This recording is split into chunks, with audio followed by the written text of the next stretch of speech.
What was your most emotional moment? My first wife and I had divorced years earlier. She ran off with my best friend, and a year or so later, he and her tied the knot. Me, I had remarried too. My first marriage produced a son. We divorced when he was 6, so I ended up being the Sunday father. Flash forward 18 years, and our son is now in his early 20s. It's spring and Easter was only a few days away. So on Good Friday, my son comes over and has dinner with my wife and I. We both kinda knew something was up, but we couldn't start a conversation with him. He simply wasn't like himself. My wife asked him if he would be coming home for Easter dinner. He replied that he wasn't sure yet. Saturday evening he showed up. It had to be about 8 or so at night, and that was highly unusual for him. After all, he's young, and it's a Saturday night. We talked for 10 minutes or so, and he hugged me and my wife, and then left. Holding my father's hand while he took his last breath. It had been coming for a while. He'd been in the hospital since September. He had diabetes, and after nearly losing his leg to a diabetic ulcer, he was on bed rest for a long time. He was 84 years old, and he told me many times that he was tired. We joked in October that he wasn't allowed to die in January. We shared a morbid sense of humor, and with me working in the payroll industry, he understood January was the worst month for me to take time off. We tried to bring him home for Christmas, but it didn't work out. He fell out of the chair we'd put him in to sleep. It was a recliner, and we had to call the fire department to get him up. Neither of us were strong enough to get him off the floor. I think he lost the last of his will to live then. They put him into a nursing home to try to build up his strength before we tried to bring him home again.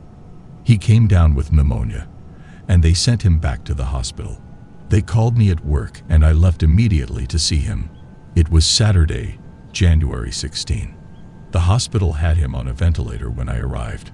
Despite a DR, I had his medical power of attorney and had the responsibility of telling them to take him off the ventilator, knowing it would ensure his death. There would be no coming back from this. It was just a matter of time. Remember that job I had? The one that meant lots of work in January. I spent all day Sunday with my dad, and though he was obviously fading, he seemed to still be okay.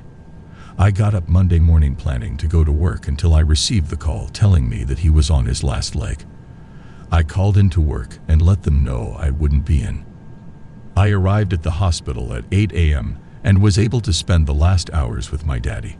I was able to say what I needed to him, and he was able to say what he needed to me. He told me he was proud of me. He told me he loved me. I thanked him for being the best father I could ever ask for, and I told him I loved him. When he finally fell into his last sleep, I grasped his hand and laid my head on his chest.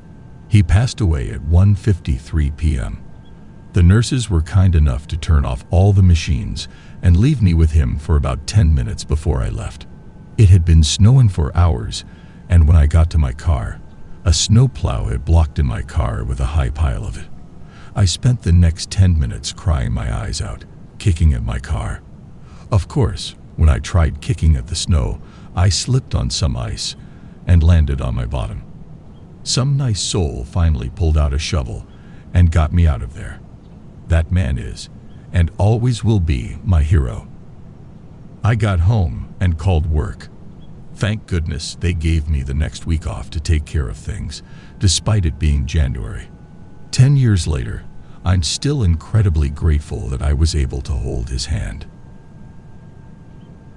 The day I came home to a package filled with baby clothes, toys, and an assortment of other baby-themed gifts from my estranged father and stepmother.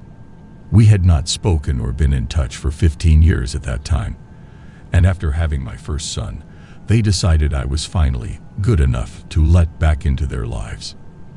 The package and card were so out of the blue, so unexpected, and equally so disturbing that I actually walked around in a fog for like a week after.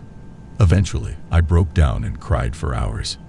It was like they had ripped open a stitched wound and poured salt in it. We had ended things in a horrible way when I was only 15. They had fought for custody for my sister and I, and then decided after having our phones tapped and following us that they didn't want kids after all. They thought we were really bad kids, which is a joke. In the end, I had only lived with them a year. They dumped me at my mom's apartment with nothing but a backpack. Took my contacts, glasses, clothing, diaries, shoes, underwear, etc. away from me and decided last minute to keep my sister. My dad tried to find the most hurtful things he could say to me that day before driving away and out of my life forever. It was something along the lines of me never amounting to anything and that I'd probably become white trash, etc., etc. So when they decided that because I had become a mother, I was now worthy of their love, it solidified for me just how insane they were and are. I don't know, maybe I was subconsciously holding out hope that my dad would come to his senses and beg for forgiveness. There was something about their card that gave me chills. They quoted some Bible verse and then wanted me to set up a time so they could meet their grandson. I drove the package to Goodwill the next day and ripped the card up into a million pieces. I called my grandmother, who I spoke to like twice a year since she cut me out too at 15, and told her never to give my address out to them again, and to deliver a message that I had donated the clothes, and they would never be meeting their grandchild or grandchildren for that matter. There was something about being so caught off guard by this package and contact from them that made this the most emotional experience. Perhaps it was also because it barged in on one of the happiest times of my life with my new baby, my husband, my job, and our cute apartment.